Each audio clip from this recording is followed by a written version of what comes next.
decíamos antes de irnos a la pausa, contamos en el honor de tener como invitado en nuestra entrevista central del día de hoy al doctor Rafael Alburquerque, ex vicepresidente de la República. Gracias por estar aquí. Y yo quisiera comenzar, Rafael, sí, comenzando, hablando de inmediato sobre un tema que yo sé que a usted le apasiona, que le ha dedicado una buena parte de su ejercicio profesional, y es el tema del trabajo. De manera particular estoy muy preocupada al ver el rumbo que ha tomado la modificación del código. Incluso en recientes declaraciones del sector sindical se hablaba de que entendían que está tan trancado el juego que no hay la posibilidad ni siquiera en este gobierno lograr un código adecuado para todas las partes. Quisiera saber su posición sobre ese respecto. Mira, ya tenemos casi 6 meses de diálogo. Los puntos cruciales pues no se han podido consensuar, eso es cierto, lo que han informado las centrales sindicales. No obstante, en la parte procesal sí se logró algún acuerdo, no al que aspiraban las partes, pero eso es precisamente el éxito de una negociación, el que cada parte pueda ceder. Los empresarios aspiraban a que la conciliación laboral volviera al Ministerio de Trabajo o se creara un instituto especializado en aspectos de conciliación. Los trabajadores insistieron en que la conciliación la siguiera tuviendo en sus manos el juez, pero que se mejorara porque hay muchos fallos en la conciliación, y al final pues se logró un acuerdo. Es decir, la conciliación seguiría siendo judicial, pero ya no habrían estos vocales que representan a las partes, al empresariado, sino se convertirían en verdaderos conciliadores. Habría un centro de formación de conciliadores en el Ministerio de Trabajo. Los conciliadores serían pagados por el Estado, o sea, durarían en sus funciones 2 años. El juez que es conciliador podría, si los abogados están obstaculizando la conciliación, decir, bueno, muy bien, no quieren conciliación, el proceso sigue, pero va a seguir libre de costas. O sea, es decir, ustedes no van a tener honorario. Entonces, un poco forzar la conciliación. O sea, hubo acuerdos en ese sentido, de manera que en este aspecto sí se ha avanzado. Y en otros puntos más. Ahora, en el punto crucial que es la cesantía y la flexibilidad de la jornada, bueno, ahí hubo un tranque, pero bueno, se ha pospuesto indefinidamente, sin fecha fija, la negociación, y mientras tanto el gobierno ha estado consultando a las partes, ha invitado técnicos de fuera, pero realmente no ha habido un acuerdo en ese aspecto. Usted y el doctor Julio Aníbal Suárez durante muchos años han sido los abogados laboralistas de importancia, de renombre, que han tenido presencia en las grandes decisiones de la República Dominicana. Si mal no recuerdo, usted fue ministro de Trabajo en el gobierno del doctor Joaquín Balaguer por igual. Exactamente. ¿Qué tanto han cambiado las reglas de juego con un sector sindical debilitado, que no se siente representado el obrero por centrales sindicales que tengan un mecanismo de presión y de presencia en la República Dominicana? Fíjate, curiosamente, nosotros tuvimos un código en 1992 que reemplazó al Código Trujillo de Trabajo. Y digo curiosamente porque los años 90, como ustedes recuerdan, fue el auge del neoliberalismo.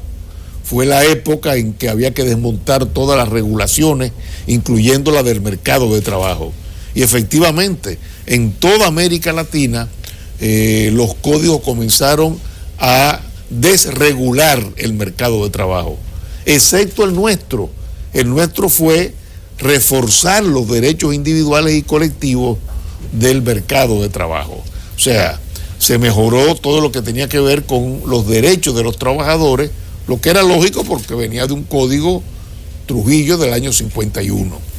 Bien, el neoliberalismo, bueno, con la crisis del 2008, el neoliberalismo se bate en retirada.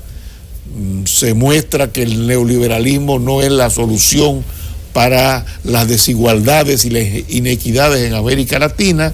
Se postula de nuevo una cierta intervención del Estado, y es en esos momentos cuando ya el neoliberalismo ha sido batido en retirada, cuando nosotros entonces propugnamos, cuando digo nosotros, la República Dominicana y sobre todo el sector empresarial propugna por una flexibilidad en la legislación del trabajo. Cuando ya nadie habla de eso, ahora en la República Dominicana se habla de la flexibilidad que se habló en el año 90.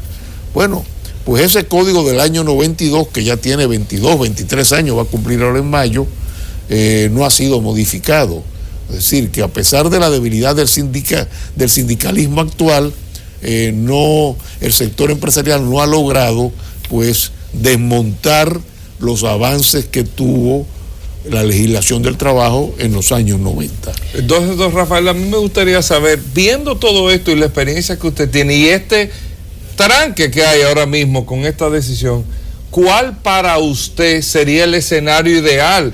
¿Cuál sería el consenso ideal? ¿Cuál sería su propuesta con toda la experiencia que usted entiende que sería, vamos a llamar, de lo justo, tanto para el empleador como para el trabajador? Mira, a veces es muy difícil modificar un código de 700 artículos. Es muy difícil modificarlo todo. Pero yo creo que se pueden ir logrando algunos pasos de avance. Es decir, bueno, si hemos logrado algún acuerdo en la parte procesal y en otros aspectos, bueno, pues dimos un paso. Vamos a limitarnos a eso, vamos a hablar con el Congreso Nacional, hay un acuerdo ya tripartito y vamos a someter lo que se ha logrado hasta ahora. Y dejemos lo otro, como decía Gabriel del Río, para después de las elecciones del 2016. Pero ya hay un cambio, porque podría parecer curioso, pero el hecho de ir a la justicia representa un costo. Sí. No, y el que más gana es, claro, no es ni el empleador ni el empleado, es el abogado. Nosotros los abogados. Exactamente. Entonces, eso es lo que más gana.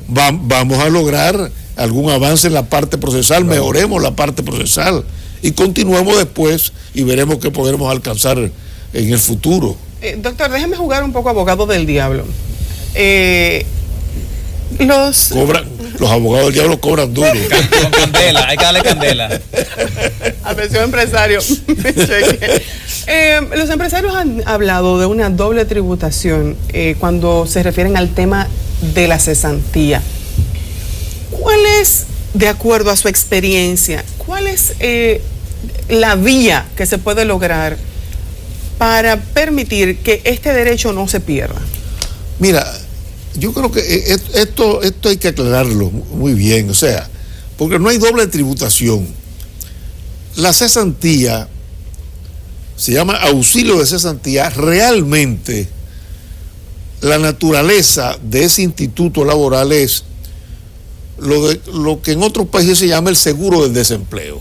Bueno, yo perdí mi empleo y en lo que estoy desempleado pues tengo una cierta entrada. En vez de pagarme la mensual, aquí se paga pues de inmediato, en la totalidad. Entonces, ese es el auxilio de cesantía. Lo que pasa es que en la legislación dominicana, el auxilio de cesantía, por la suma que se paga, ha sido convertida en una indemnización de daños y perjuicios. Entonces, no hay doble tributación. En todas las legislaciones del mundo hay el seguro de desempleo, pero también hay daños y perjuicios. Es decir, yo tengo un contrato contigo. Bueno, si yo lo rompo unilateralmente, tengo que pagar daños y perjuicios. Eso es lógico. Tengo un contrato de alquiler de la casa. Bueno, si yo lo rompo unilateralmente, el inquilino me demanda por daños y perjuicios. Aquí la cesantía son daños y perjuicios realmente.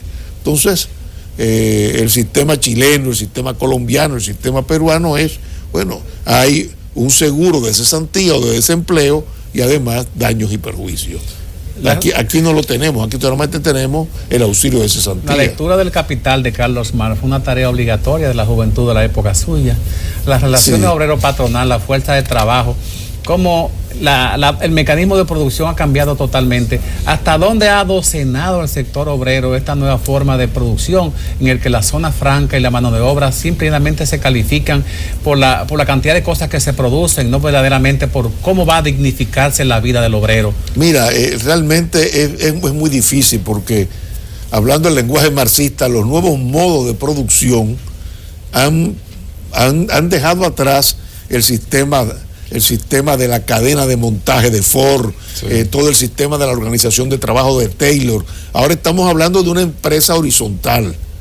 ya la empresa tiene un núcleo central y comienza entonces a subcontratar parte de su producción o de su servicio frente a terceros.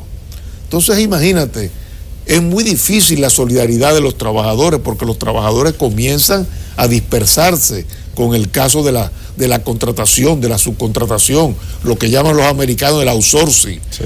Por esa razón, ya México, por ejemplo, o el Ecuador han regulado el outsourcing. Venezuela lo prohíbe, pero en el caso de Ecuador y México, el outsourcing está regulado. Tú tienes aquí, por ejemplo, no voy a dar nombre, pero tienes empresas ya que no tienen trabajadores. Muchas empresas, ya, que inclusive que van a tu casa, que tú contratas un servicio, por ejemplo, de teléfono, que las telefónicas están en eso, pero quien va a tu casa es una compañía, es un outsourcing, no es de la empresa. Eso por un lado, pero por otro lado, lo que es peor todavía, tú tienes grandes empresas, tú vas a visitarlas, tienen trabajadores y esos trabajadores no son de la empresa. Han sido suministrados por empresas que se llaman ahora empresas suministradoras de mano de obra. ¿Eso entonces, tiene algo de malo? Bueno, tú tienes entonces una pequeñita empresa, vamos a suponer, tienes una gran empresa, tú vas allí y dices, bueno, aquí estos trabajadores deben estar ganando muchísimo. No están ganando nada, porque no son trabajadores de esa empresa, sino que han sido suministradas por una pequeñita empresa. Imagínate si eso, como tú dices, si eso no es una verdadera burla a lo que es la protección social en el trabajo. Para concluir, Elisa, para concluir la producción del campo, esa mano de obra del campesino, esa mano de obra artesanal se ha ido desplazando a la zona franca y vemos ejemplos en Santiago y en la capital, donde en un día se pierden 500 empleos. Sí. Eso es parte precisamente de toda la parte nefasta de lo que es la globalización, porque ahora, bueno, una empresa dice, bueno, tenemos producción durante 2 o 3 meses, pero de repente los que han hecho el pedido en los Estados Unidos dicen, no, ahora no tenemos ningún pedido. Bueno, ¿qué hace la empresa? 3 meses sin trabajo. ¿Qué hacen esos trabajadores? A la calle, sin ningún tipo de protección. Sí. Entonces es una situación realmente no del país, de todos los países del mundo en que los sindicatos se han debilitado. Ya no son los sindicatos de antes. Exactamente. Ahí era que iba precisamente mi pregunta. ¿Este mismo sistema ha debilitado el sindicalismo? Totalmente. El sindicalismo está debilitado en todas partes del mundo. Y mucho más en la República Dominicana, porque aquí no tenemos los grandes sindicatos de industria o de rama de actividad. Aquí son pequeños sindicatos de empresas. En los Estados Unidos, en Europa, aunque se ha debilitado, se mantienen, porque en vez de tú tener un sindicato en cada empresa textil, tú tienes el sindicato de trabajadores de la industria textil. Sí, ya es por categoría. Claro, el sindicato de trabajadores de la industria azucarera. Entonces, tienen cierta forma de defenderse, pero con todo y ello, muy debilitado. Hasta el punto de que la propia Organización Internacional del Trabajo, que es el órgano más viejo de las Naciones Unidas, creado en 1919, antes de que surgieran las Naciones Unidas, la propia OIT se encuentra hoy en una situación difícil, porque ya no vivimos el mundo bipolar, Unión Soviética, los Estados Unidos. Sí. Bueno, antes el sistema capitalista decía, bueno, necesitamos un cierto equilibrio frente a la posibilidad de un avance del comunismo. Eso desaparece. Entonces tú tenías una OIT con un equilibrio entre empresarios, trabajadores y gobierno. Ahora el mismo sector empresarial dice, bueno, ya no hay un mundo bipolar, es un mundo monopolar, unipolar, es un único sistema. No necesitamos de una barrera de contención como era la Organización Internacional del Trabajo. En todos estos diálogos de trabajo, don Rafael, que se están dando, y dimi, direte y propuesta, ¿qué decirle a ese? Aquí hay 2 preguntas. Primero, a ese que está trabajando, que está percibiendo un ingreso, a lo que yo le llamo la esclavitud moderna, un ingreso que no me garantiza ni siquiera cubrir mis necesidades básicas, pero eso es lo que hay, y por eso las expectativas o la esperanza del mismo trabajador dominicano está en el suelo, que se le importa que lo voten o no mañana, porque al final no cuadra. Eso por un lado. ¿Qué decirle a ese? Y al otro estudiante que se está preparando, que sale del estudio de la universidad y no encuentra un trabajo, y si lo encuentra no es ni siquiera de cerca remunerado para la carrera que estudió? ¿En qué se está trabajando en eso? Hay una ley o hay muchas propuestas del primer empleo y no se resuelve absolutamente nada. Sí, pero tú no puedes resolver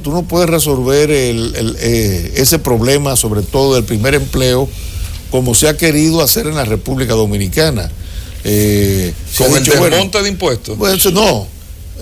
Ha habido un proyecto de ley diciendo, bueno, vamos a resolver el primer empleo, le ofrecemos empleo a los jóvenes, pero sin cesantía, sin preaviso, sin Infotep, sin formación profesional, sin seguridad social. Eso no es posible.